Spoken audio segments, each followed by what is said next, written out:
Welcome. In this session, we are going to understand how to perform big data analysis on real big data sets. Let's proceed further. In this demonstration, we are going to perform map and reduce on large data sets.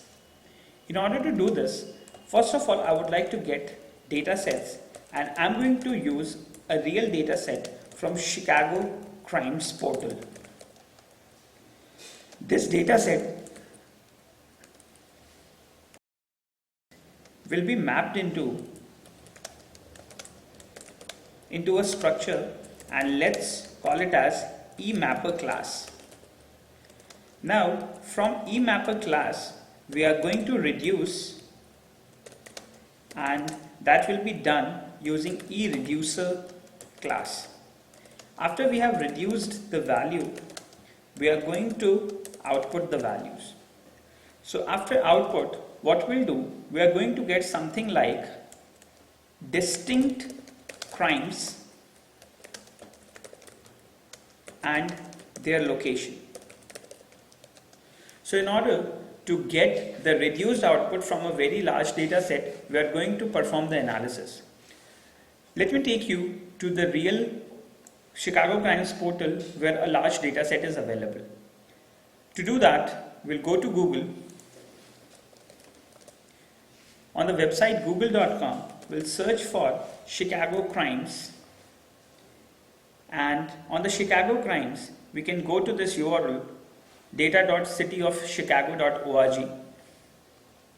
On the website here, you can see that this website is maintaining crime reports from 2001 to present, and you can see that we have got some IDs, we have case numbers, we have date when the crime happened.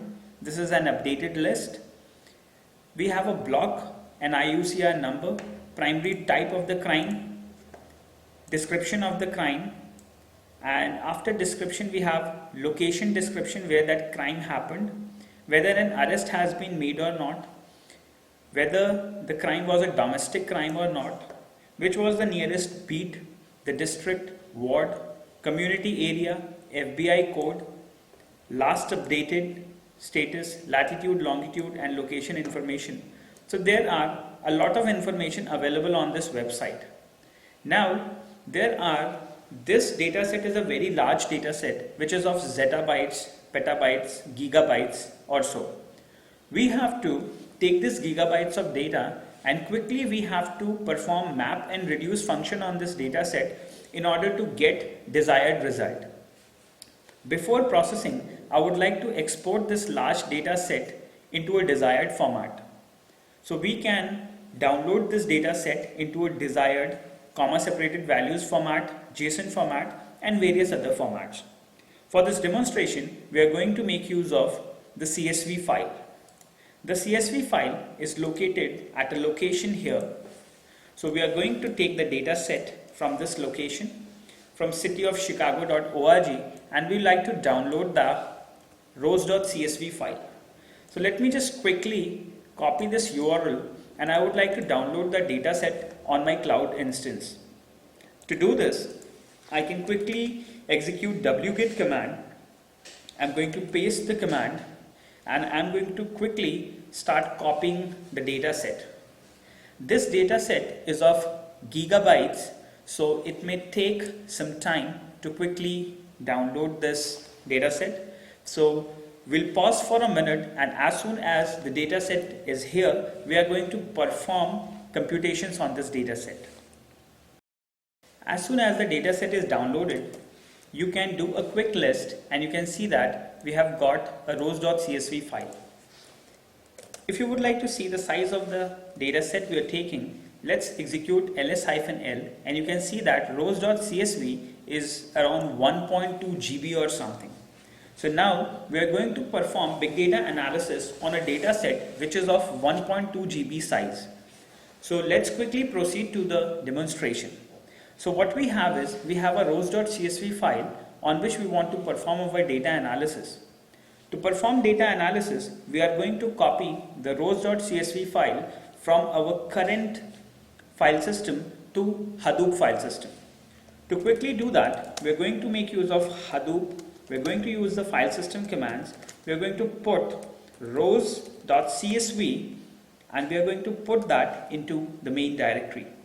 So let's just put Hadoop into Hadoop files, rows.csv file into Hadoop file system.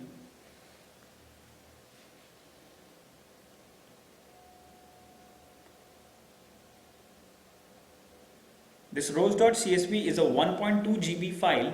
So as soon as it is copied into Hadoop file system, we'll start processing. Before processing this rows.csv, I would like to show you how it looks like on a Linux instance. So now the file has been copied, and if you want to do a quick list on this root directory of Hadoop file system, we can quickly see that we have got a rows.csv which is of 14704805516 bytes, which is around 1.2 GB. Now quickly, if I show you this file through the compute engine, so on the IP address here, if we connect to 805070, on the name node we can get the information about the file which we have uploaded. We can quickly go to utilities and we can browse the files. So in the browse directory, we can specify the slash directory and you can quickly see we have got a rows.csv file which is of around 1.37 GB. It has got one replication at the moment because we have configured replications in HDFS site.xml, and now the rows.csv is here. And this is the important part where you can see that for one single file we have got block size of 128 MB. On general file systems we have a block size of 512 bytes. On NTFS it is a little bigger, but for Hadoop file systems the minimum block size is 128 MB, which means even if you create a file of 1 byte, it is going to occupy 128 MB of space. Now to proceed further, once you can see that we have got the rows in our Hadoop file system, we are going to perform analysis on this rows.csv file. In order to analyze it, before analysis I would like to show you how it looks like. So we can open rows.csv using nano editor, and as soon as we quickly do that, we are opening a 1.2 GB file. So it may take some time to open because it's a 1.37 GB file. You can see that opening a file is taking a lot of time. So how much time it will acquire to analyze data on these 1.37 gigabits. So here comes your big data, which can quickly analyze a large data set and can give you results.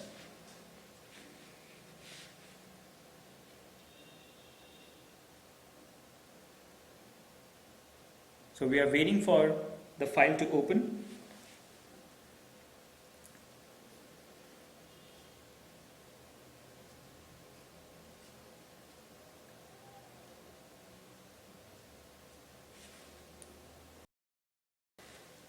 It almost took 5 minutes to open this file, and now you can see that here you have a large data set which has around 6250011 lines, which means these many records are available in the data set. And using big data, we are going to quickly identify results on the large data set. So let's just proceed with analysis. So I'm going to close this file at the moment, and I would like to take you to the analysis code. We're using Eclipse IDE to analyze the process, the crimes. So now what we have to do is, what we did, we have created a new Java file known as processcrimes.java, which is created under a package Hadoop. We named the class processcrimes, and within this class we have got a main function. Within this main function, we have created a new instance of a class known as job configuration, which is going to execute processcrimes.class. Once the class will be executed, we have got a new instance for the job configuration, and that will be stored in conf.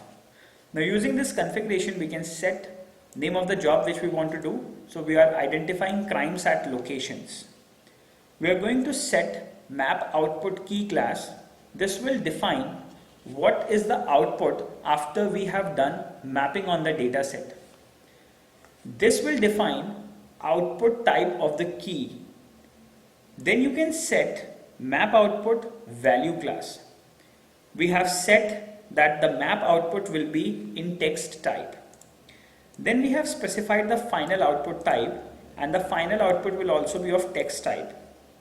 We have set the mapper class, and name of the mapper class is eMapper, which is written at the top here.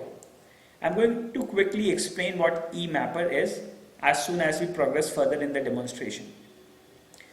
Then we have a combiner class who's going to combine the results and will give it to the reducer class, and here eReduce is going to reduce the values.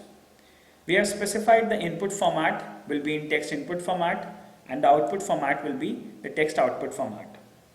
We have taken the input file from the console, and you can see that we are going to take the argument 0 will be my input file, and argument 1 we will be taking from Hadoop console, and that will be considered as our output file where our result will be generated. And using run job method, we are going to execute the configuration.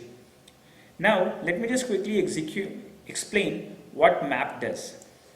So now what map does, map is a function who is going to receive some arguments, wherein we are going to receive an argument 0 and 1, wherein 0 will be our input file, or what you can say, this argument 1 will be our input file, and we are going to perform processing on this argument 1.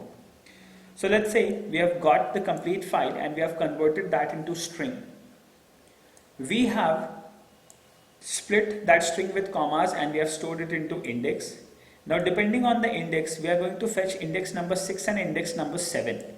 So if I quickly tell you what is index number 6 and 7, we can go to the crimes report here, and you can see that the ID is at index 0, index 1, 2, 3, 4, 5, and after 5 we have index 6 and 7.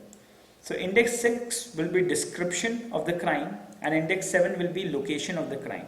So what we are doing, from the CSV file, we are taking index 0 and 7, index 6 and 7, and we are storing them into crime and location.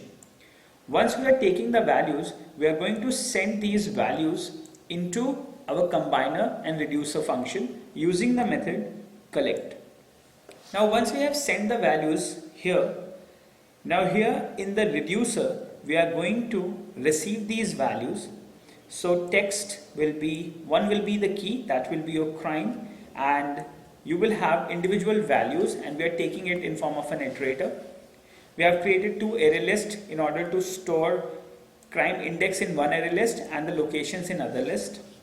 So what we exactly do here, we are going to iterate each and every individual value, and we are going to keep that into location. We are going to get the key for a crime, and we are going to keep crime as our key. Now we'll check if in the crime index, if we have a crime available, then what we'll do, if there is no crime available actually, then we are going to add the crime into crime index, and we are going to compute the index where the value has been inserted, and we are going to keep that in crime index. And what we'll do, we are going to add that to location data structure, that is the array list. In the next part, in case if a crime is already listed in that list, then what we'll do, we'll get the index of that particular crime, and we are going to append the location in front of that crime. So this is what we'll be doing in the reducing section, and once we have reduced, we are going to output line by line, and output will be sent to the collector, and the index and the output values will be printed out.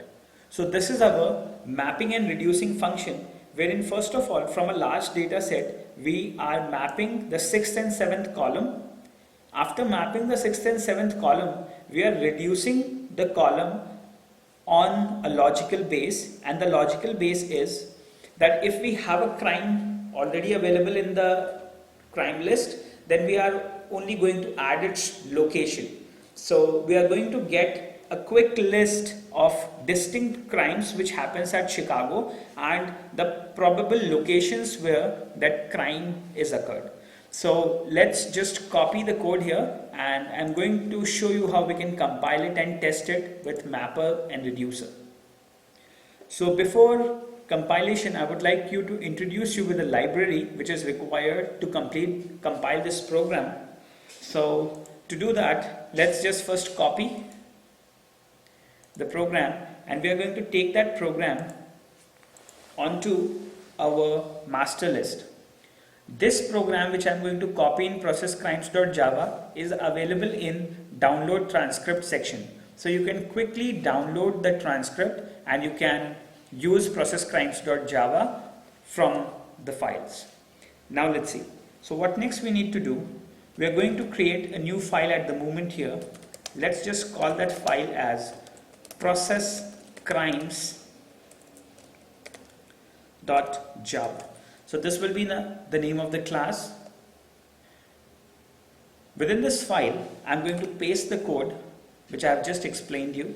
I'm going to save it, Control O, Control X. So now what we have here is, we have a file known as processcrimes.java. I am going to perform analysis on my rows.csv, which is in the HDFS, using this processcrimes.java. But in order to make this code executable, we have to compile that with a library. So we need a Hadoop core library to compile this Java file, and this we can download from internet here. So let's go to google.com and quickly search for download Hadoop core. So there is a file known as download Hadoop core.jar, and you can download that from java2s.com. So let's quickly go to the website here. If we crawl down the website, at the bottom we'll have the link from where we can download the zip file. Let's copy the index, and we are going to download this jar file on our Linux instance. We are going to use wget command, and we are going to download Hadoop core 1.1.2. Let's press enter and download the file. So the jar file will be downloaded on your machine, and if we do a quick list, you can see that we have got a Hadoop core jar.zip file available. Now we have to unzip the file, and to unzip we need to install zip package. We can do that using sudo apt-get install, and we can provide the name of the package, and it is zip. Let's press enter and zip will be downloaded. Once the zip is downloaded and upgraded, now we can use unzip command to extract Hadoop core 1.1.2.jar file from the zip. So we can use the command unzip, and we can provide Hadoop core, and we can unzip the files. So once the file is unzipped, we can quickly do a list, and now you can see that we have got a Hadoop core 1.1.2.jar extracted. So now what we'll do, we are going to compile our processcrimes.java using this jar file.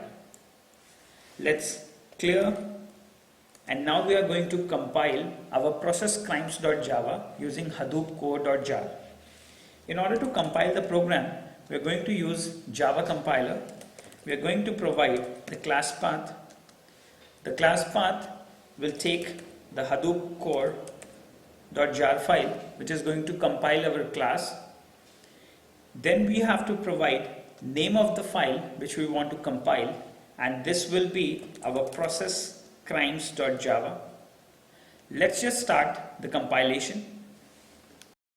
Once the compilation is done, we can simply do a list command, and here you can see that now your Java code has been compiled into classes.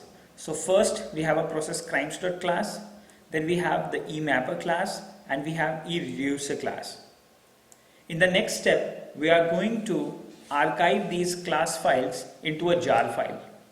To do that, we are going to execute the command jar, and we are going to create verbose, forcefully, a jar file, and we are going to call the jar file as processcrimes.jar, and we are going to create that jar file from a directory wherein all these classes are available.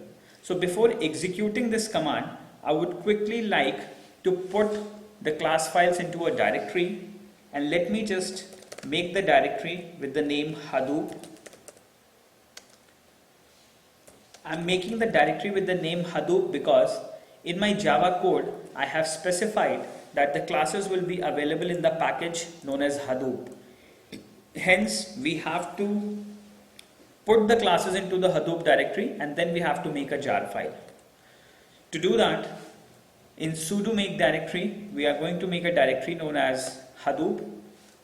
Since already a directory exists, so I'm going to remove the earlier directory.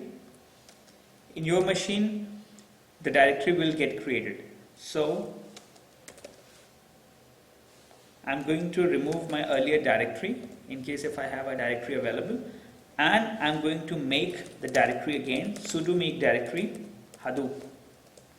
Once the directory has been created, I would like to copy recursively and forcefully my processcrimes.jar file, the class file. I'm going to put that file into Hadoop, and I want to put my processcrimes $e and both the files into the Hadoop directory. So actually the files are available. Let me just copy individual files. So I'm going to copy my class file into Hadoop first. We have to put sudo. The file will be copied, and now I would like to insert my $files, and I would like to copy both the files in one go. So now the file has been copied. If I quickly execute ls on Hadoop, you can see that we have three classes available within this directory now. One is processcrimes.class, second is your mapper, and third is your reducer class. So now I'm going to create a jar file using create verbose forceful command. I'm going to make the file known as processcrimes.jar, and I'm going to create that from my Hadoop directory. So once I'm going to execute the command, you can see that the class files have been added, and now in case if I quickly want to check my jar file, I can check my jar file using tf command. I can provide the name of processcrimes.jar, and this can tell us that this jar file has the manifest file, has a package Hadoop, and has three classes within that package.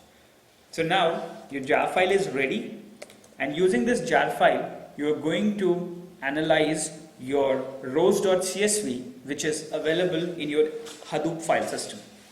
So now what we exactly have, this is the program which is going to analyze, which is going to perform mapping and reducing on this large data set, that is rows.csv, but the rows.csv we will be taking from the Hadoop file system.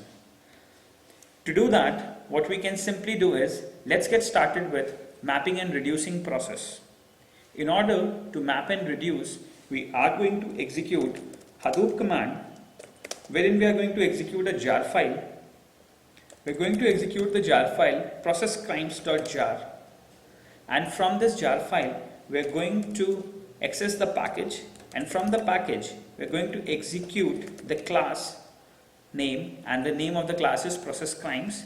So once we execute this processcrimes class, main method will be called, configurations will be set, mapper and reducer classes will be set, input output types will be set, and finally the configuration will run.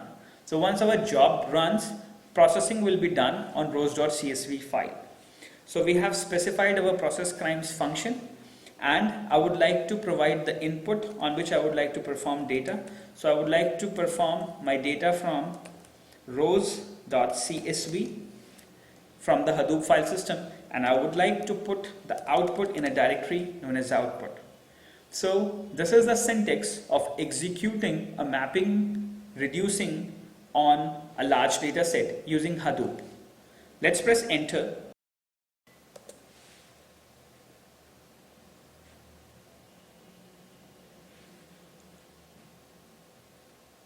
Now mapping and reducing will be performed. So you can see that resource manager is being connected. Total input path to process, only one path will be processed at the moment. Number of splits done for that 1.37 GB of data is into 11. So that 1.37 GB data is splitted into 7 individual data sets, and now processing will be performed. So a job has been initiated, and at the moment we have reduced 0% of the data set. Now I would like to show you or tell you that the data set we are processing is 1.37 GB, but it will be processed in a very short duration of time with the help of big data. So around 1% of mapping has been done. The process has started quickly. So now at the moment some mapping is being processed.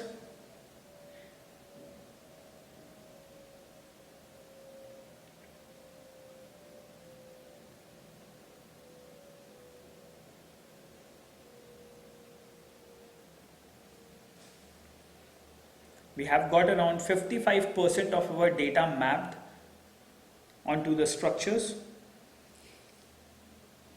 And once the mapping will be done, we'll proceed to reducing section.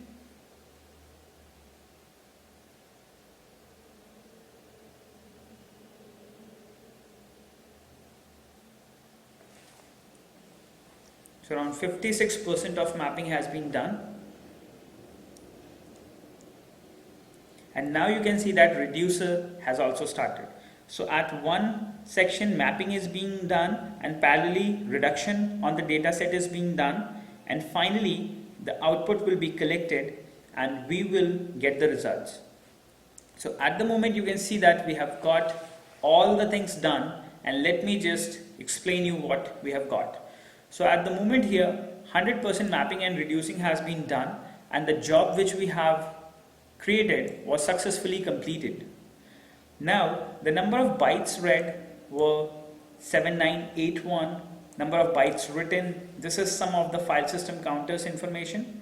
Then here we have the job counters information.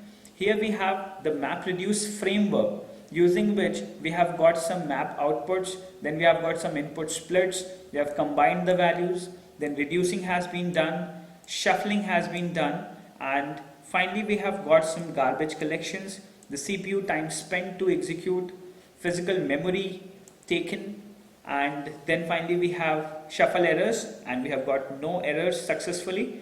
And this is how mapping and reducing has been done.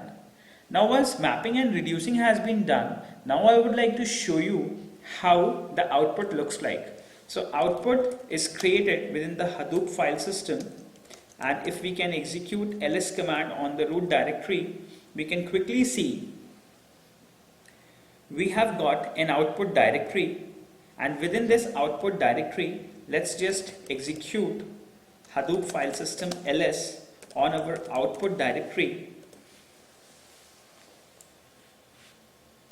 You can see that we have got a success result, and we have got the result in our part 1.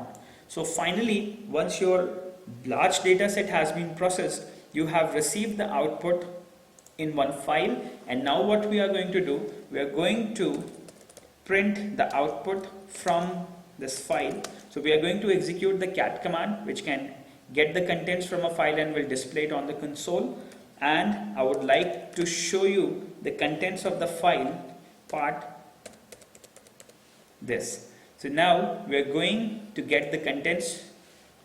So here we are going to get the computed result from a large 1.37 GB of data set. So you can see that now here we have got individual distinct crimes which have been executed in Chicago, and the areas where the crime has been executed. So now you can see that here if we have got something like we have got a gun offender, or we have got some domestic violence happened at apartments. So this is the thing wherein you can identify proper and useful information from a very large set in a small instance of time. So this is Hadoop and big data for you. Hadoop and big data is a very big technology, and various big companies are using this technology to predict useful results. We have a specific course for big data available, and you can join that particular course in a modular format. You can get started from 999 and you can reach to the maximum number of topics for big data which we provide. For more information, please write us back on admin@hackweather.in, wherein we can solve your queries in case if you encounter any problems in your training. Later, you can reach us on our office number 27297608, and this is my number 9654825370.